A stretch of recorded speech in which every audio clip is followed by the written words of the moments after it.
अस्सलाम वालेकुम dear students. आज से कोर्स स्टार्ट हो रहा है फ़िज़िक्स का सेकंड ईयर। हम सबसे पहले अगर ये कंटेंट्स देखें, ये सेकंड ईयर की ये फ़िज़िक्स की बुक में आपके पास तकरीबन ये कितने चैप्टर्स आ रहे हैं, ये आपके पास टोटल चैप्टर्स बनते हैं 10। ठीक है। इन टोटल चैप्टर्स के इंट्रोडक्शन को देखने के लिए मैंने एक लेक्चर पहले ऑलरेडी अपलोड किया हुआ है, मैप ऑफ फ़िज़िक्स और इंट्रोडक्शन ऑफ फ़िज़िक्स के टाइटल से। उसका मैं लिंक डिस्क्रिप्शन में लगा दूँगी। बहुत बेटर होगा कि आप ये बुक स्टार्ट करने से पहले एक दफ़ा उससे आप गो थ्रू हो जाओ, ठीक है? ताकि आपको ईज़िली ये चीज़ें जो हैं, ये सारी टर्म्स क्लियर भी हो जाएँगी और ये सारी ब्रांचेज़ आपको पता चल जाएगा कि फ़िज़िक्स के किन-किन एरियाज़ में ये फ़ॉल करती हैं, ठीक है? तो यहाँ पे इनको मैं डिस्कस करके हम टाइम वेस्ट नहीं करेंगे। हम स्टार्ट करते हैं chapter number 12 which is electrostatics. Under the action of electric forces के एक्शन के अंडर चार्जेस किस तरह से रेस्ट पे बिहेव करते हैं, ये सारी चीज़ें हम इलेक्ट्रोस्टैटिक्स में पढ़ेंगे।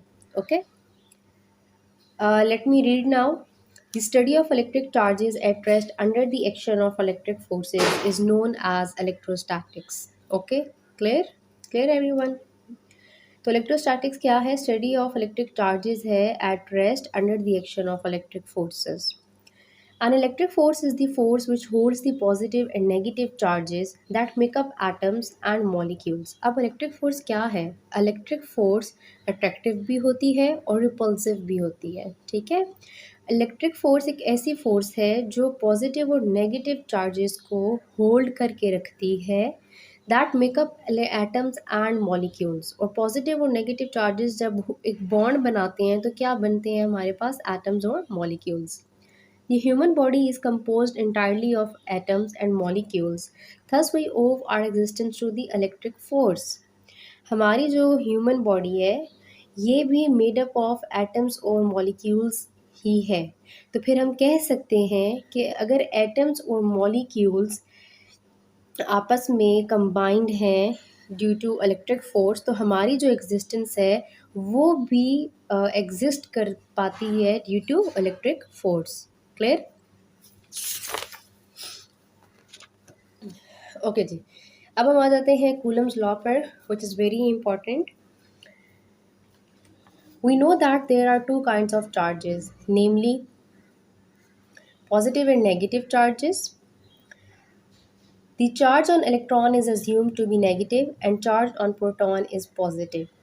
Moreover, we also know that like charges repel each other and unlike charges attract each other. ये वो बेसिक्स हैं जो आप पहले पढ़ चुके हैं, ठीक है? आप अब ग्रेड 12 में हैं तो and you should be aware of these terms. क्या इसने यहाँ पे बात की है? इसने ये बात किया है कि टू टाइप ऑफ चार्जेस होते हैं, पॉजिटिव एंड नेगेटिव। और इलेक्ट्रॉन पे कौन सा चार्ज होता है? नेगेटिव होता है। प्रोटॉन पे कौन सा चार्ज होता है? पॉजिटिव होता है, ठीक है? और लाइक चार्जेस जो एक जैसे चार्जेस होते हैं, पॉजिटिव पॉजिटिव, या जो नेगेटिव नेगेटिव सेम चार्जेस होते हैं, लाइक चार्जेस जो होते हैं वो एक दूसरे को रिपेल करते हैं, वो एक दूसरे से दूर जाते हैं। और जो अनलाइक ऑपोजिट चार्जेस होते हैं, पॉजिटिव और नेगेटिव, ये एक दूसरे के करीब आते हैं, ये एक दूसरे को अट्रैक्ट करते हैं। Clear? Now we investigate the quantitative nature of these forces. अब हमने इन फोर्सेस को, ये जो रिपल्सिव और अट्रैक्टिव इलेक्ट्रिक फोर्सेस हैं, इनकी हमने क्या देखनी है? हमने इनकी क्वांटिटेटिव नेचर देखनी है, ठीक है? तो बेसिकली कूलम लॉ का यूज़ क्या है? कूलम लॉ हमें क्वांटिटेटिव नेचर बताता है of electric forces. Clear? The first measurement of the force between electric charges was made in 1874 AD by Charles Coulomb, a French military engineer. ये हो गई history. On the basis of these measurements, he deduced a law known as Coulomb's law. It states that, अब Coulomb's law क्या कहता है ये देखते हैं. The force between two point charges is directly proportional to the product of magnitudes of charges. तो दो point charges के बीच में जो फोर्स है वो डायरेक्टली प्रोपोर्शनल होती है किसके? To the product of magnitude means के वैल्यू, ठीक है? वैल्यू ऑफ चार्जेस, ठीक? तो एक चार्ज हम ले लेते हैं Q1 और एक को हम नाम दे लेते हैं Q2 का। तो इन दोनों के प्रोडक्ट के डायरेक्टली प्रोपोर्शनल है force. Clear, and inversely proportional to the square of the distance between them. और उन दोनों चार्जेस के बीच में जो डिस्टेंस होगा उसके स्क्वायर का ये फोर्स इनवर्सली प्रोपोर्शनल होगा। Clear.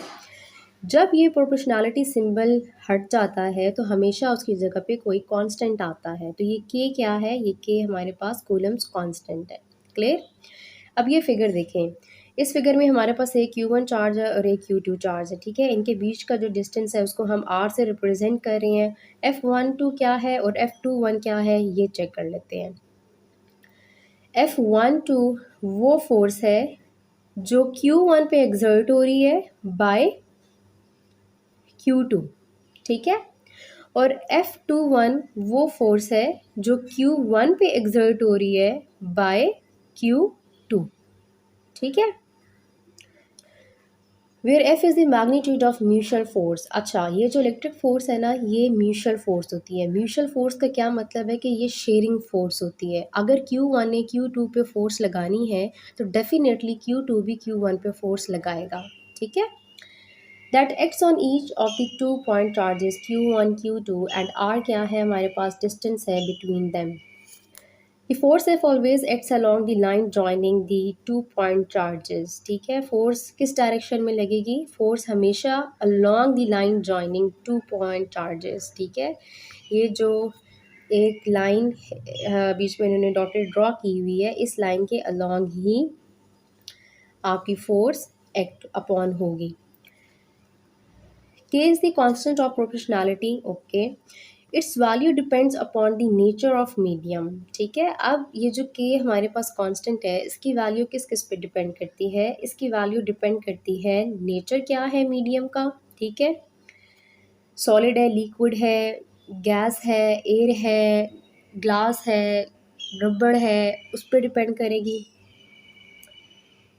And system of units in which F and R are measured. और सिस्टम ऑफ यूनिट्स जो आपको दी गई हैं जिसमें फोर्स और ये डिस्टेंस मेजर्ड होता है, इस पे आपकी वैल्यू ऑफ के डिपेंड करेगी।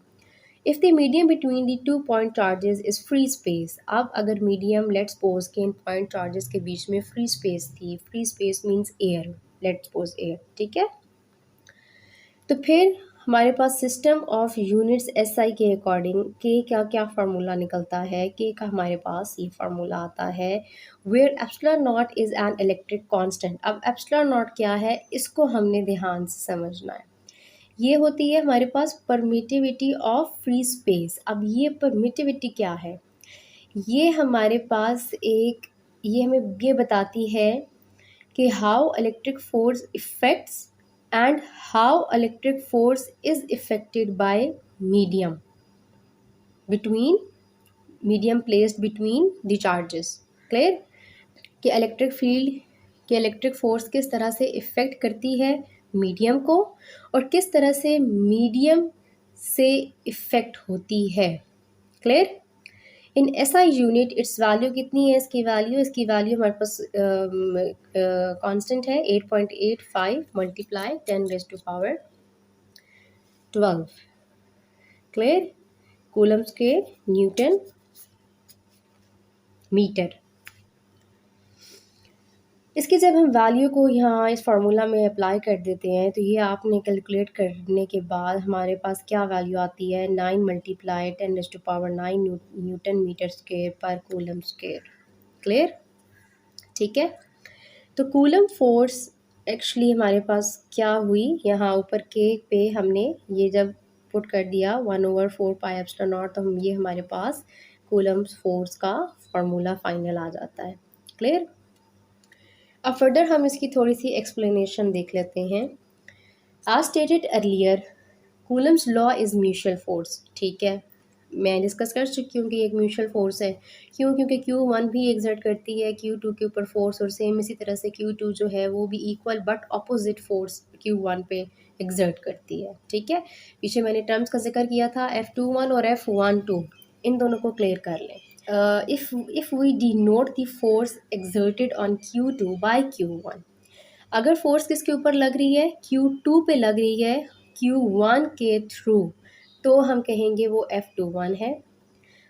And that on charge Q1 due to Q2, अगर फोर्स Q1 पे लग रही है ड्यू टू Q2, ठीक है, अगर Q2 Q1 पे फोर्स लगा रहा है तो हम उसको कहेंगे F12। क्लियर? तो ये दोनों जो फोर्सेस होती हैं ये ऑपोजिट होती हैं एक दूसरे के, बट इक्वल इन मैग्नीट्यूड होती हैं, इसीलिए हमने यहाँ पे माइनस का साइन लगाया। The magnitude of both these forces is the same and is given by. Clear?